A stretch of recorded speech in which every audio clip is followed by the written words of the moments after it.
AITA for telling my aunt to manage her own kid at a family event. I want to start by saying that I absolutely adore my baby cousin, Lily. She's not just family to me, she's one of my favorite people in the entire world. Honestly, I see her more as a little sister than a cousin. From the moment she was born, I've had this inexplicable bond with her. I'm the oldest cousin in our big, boisterous family, and there's a 2-decade age gap between us.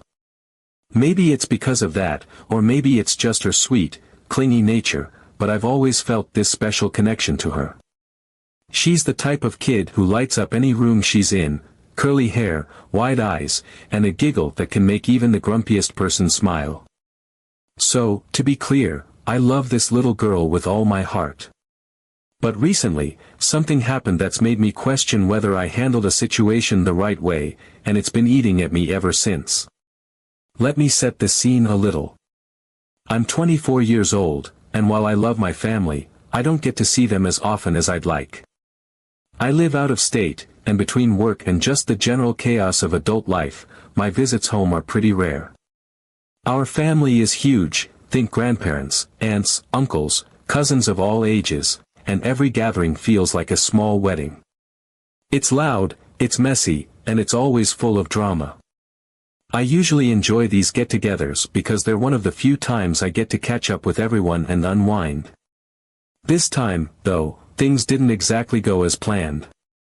A few weeks ago, my younger brother had his birthday party at my parents' house. It was one of those rare chances for me to relax and reconnect with everyone after a stressful year. I was looking forward to some good food, laughter, and maybe even a few hours of uninterrupted conversation with my cousins who are closer to my age. But of course, with Lily there, things were never going to be that simple.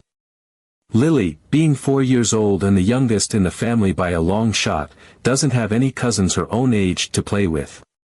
Naturally, whenever I'm around, she clings to me like glue. And I don't mind, most of the time, I enjoy it. She's at that adorable age where everything is an adventure, and her imagination is endless.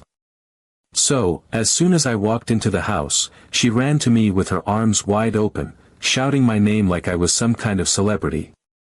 It was the cutest thing, and I couldn't help but scoop her up and give her a big hug. For the first hour or so, everything was fine. Lily wanted to play, so I followed her around, indulging her little games and pretending to be a princess trapped in a tower while she rescued me. It was sweet, and honestly, it felt good to just forget about adult responsibilities for a while. But as the evening wore on, I started to get hungry. The smell of all the food, biryani, samosas, kebabs, was wafting through the air, and my stomach was growling.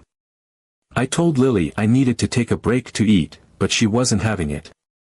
She begged me to stay with her, tugging at my hand and giving me those puppy dog eyes that are impossible to resist.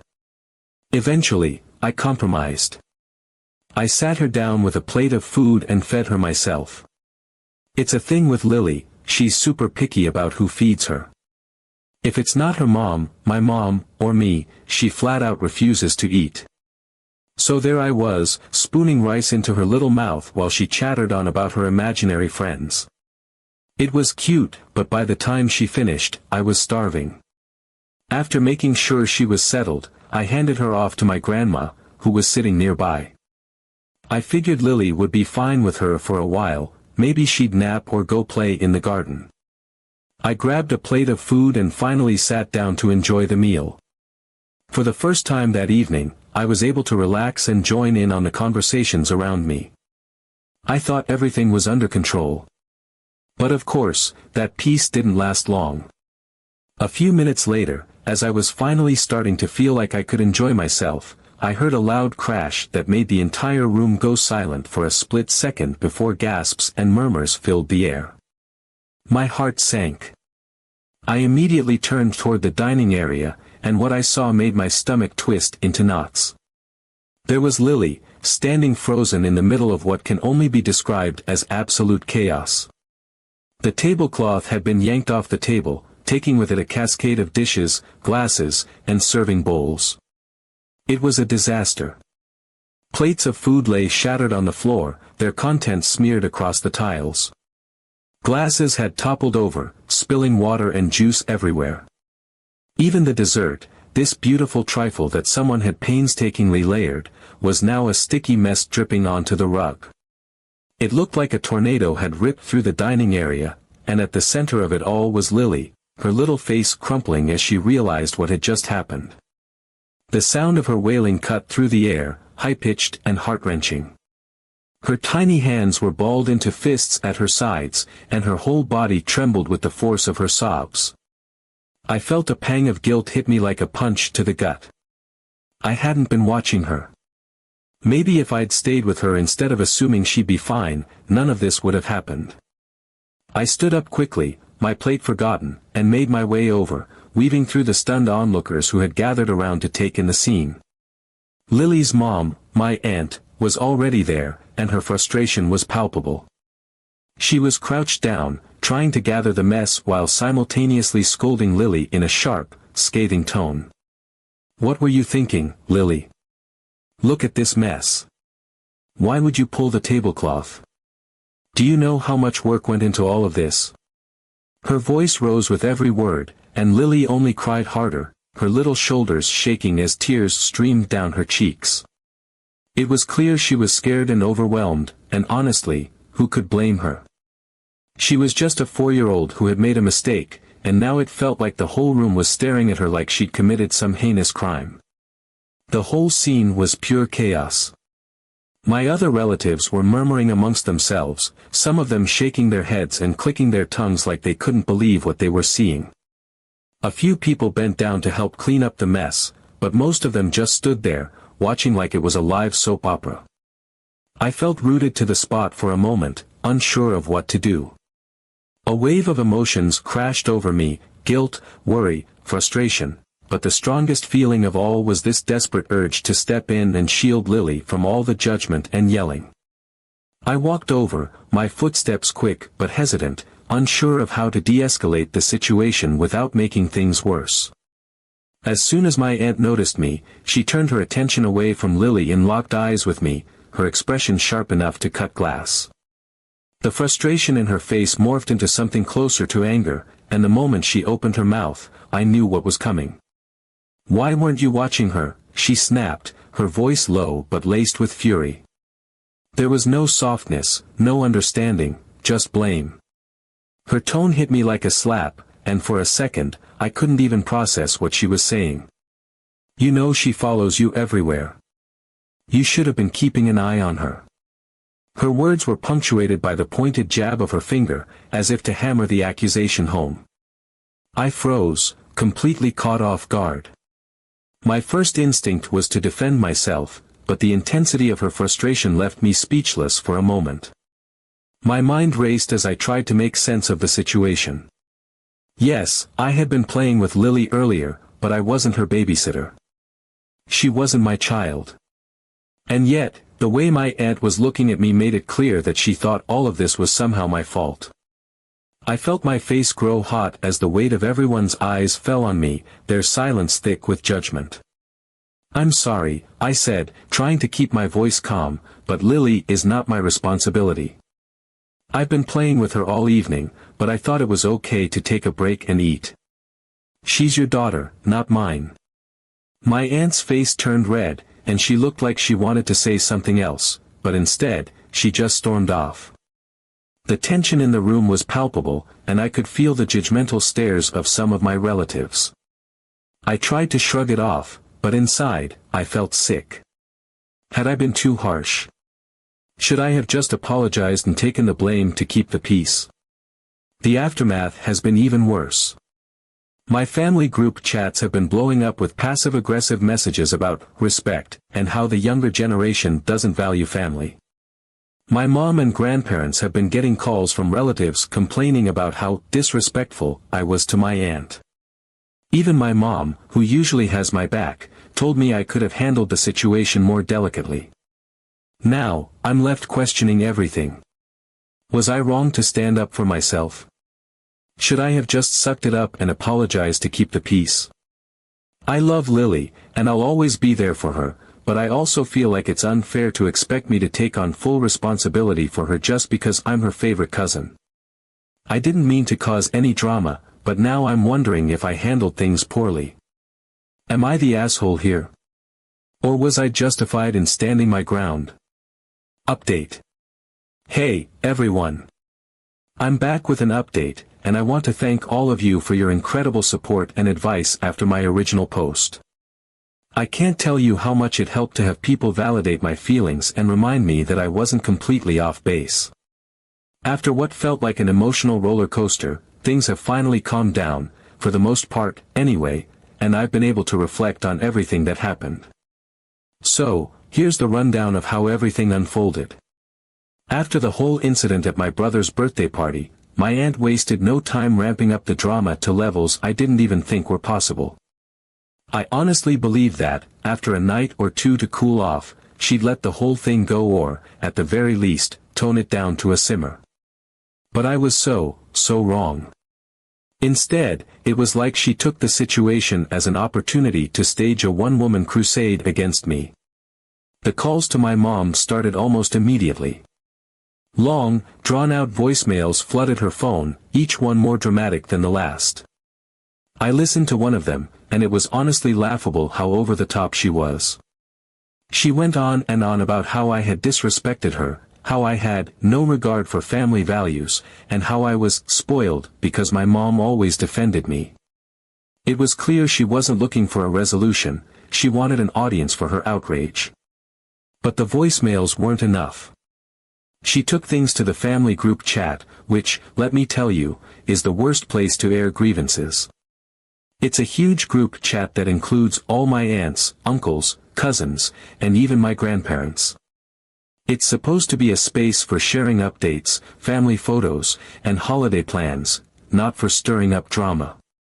But my aunt decided to use it as her personal soapbox.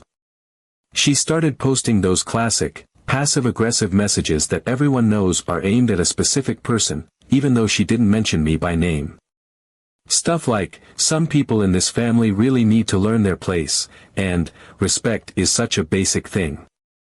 I don't know why it's so hard for some people to show it. It was exhausting, to say the least. What made it even worse was how relentless she was about it.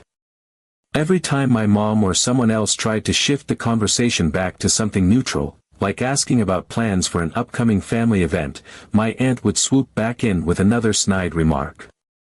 She'd say things like, well, I wouldn't expect certain people to show up, considering how they behave, or, maybe if people focused on their responsibilities instead of acting like victims, things wouldn't be such a mess.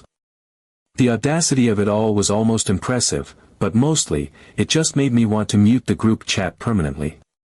The thing is, I'm not someone who enjoys conflict. I've always been more of a peacemaker in the family, the kind of person who'd rather let things slide than escalate a situation. But this was different. This wasn't just a minor disagreement or a misunderstanding, my aunt was actively trying to paint me as the villain in front of our entire extended family. And after a while, it started to get to me. Even though I knew I hadn't done anything wrong, the constant barrage of criticism and judgment made me second-guess myself. I found myself wondering if maybe I should apologize, just to make the whole thing go away.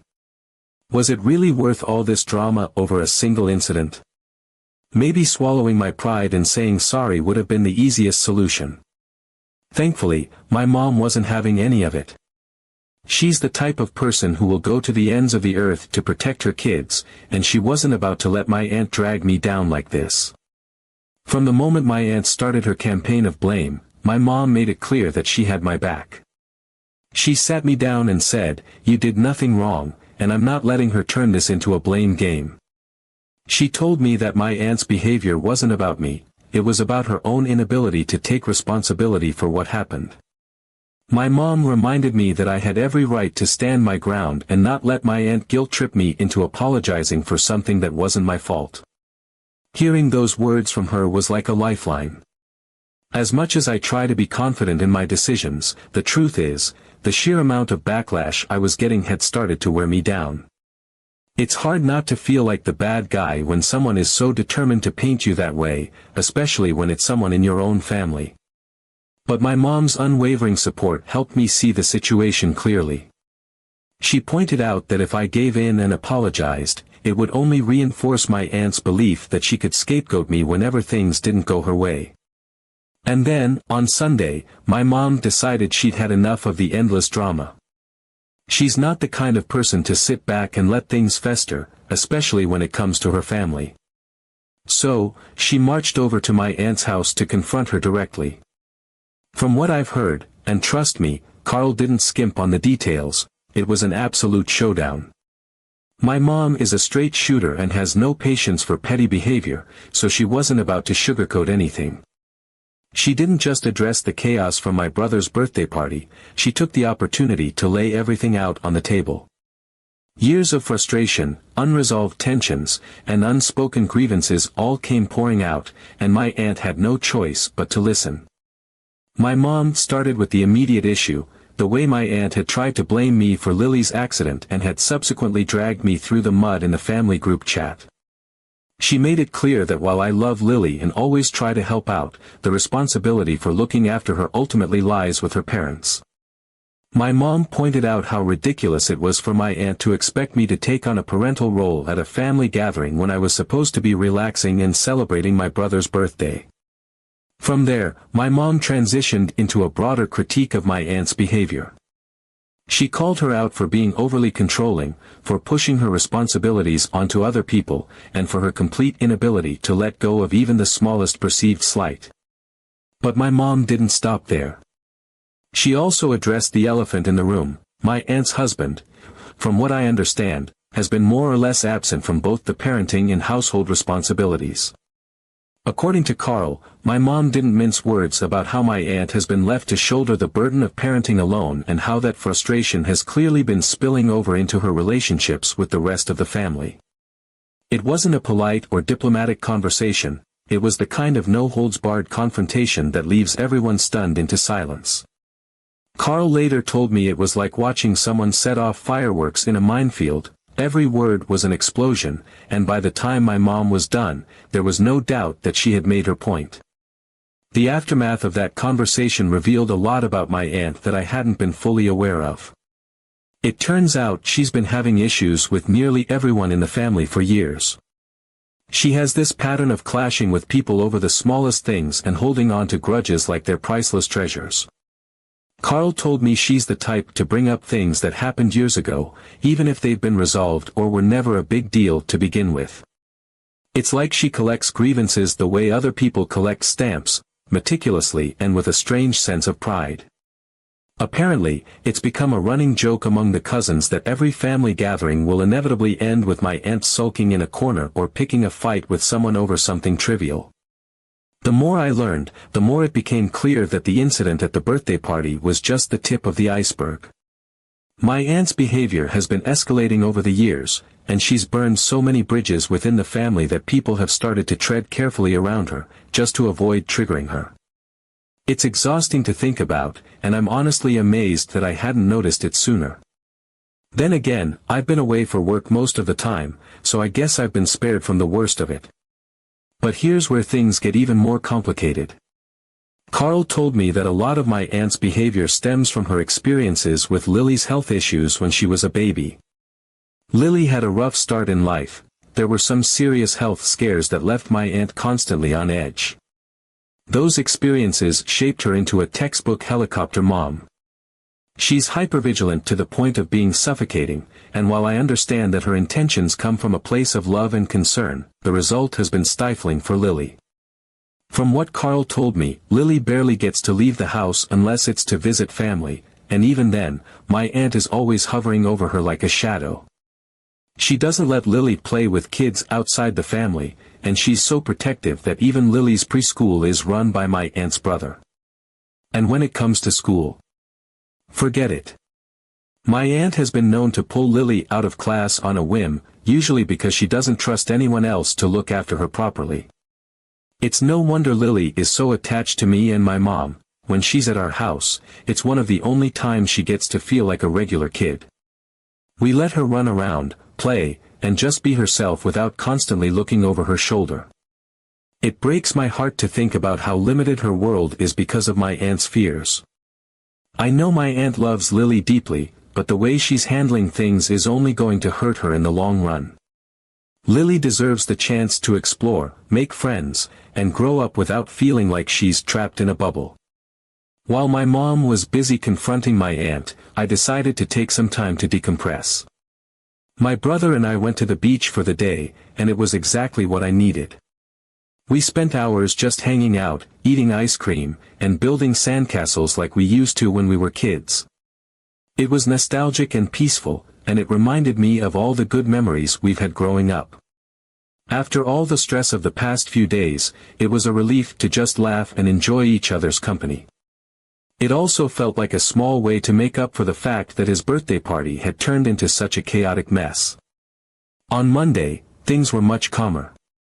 I spent the day at home with my cousins, and my grandma even managed to bring Lily over so I could say goodbye before heading back to my city.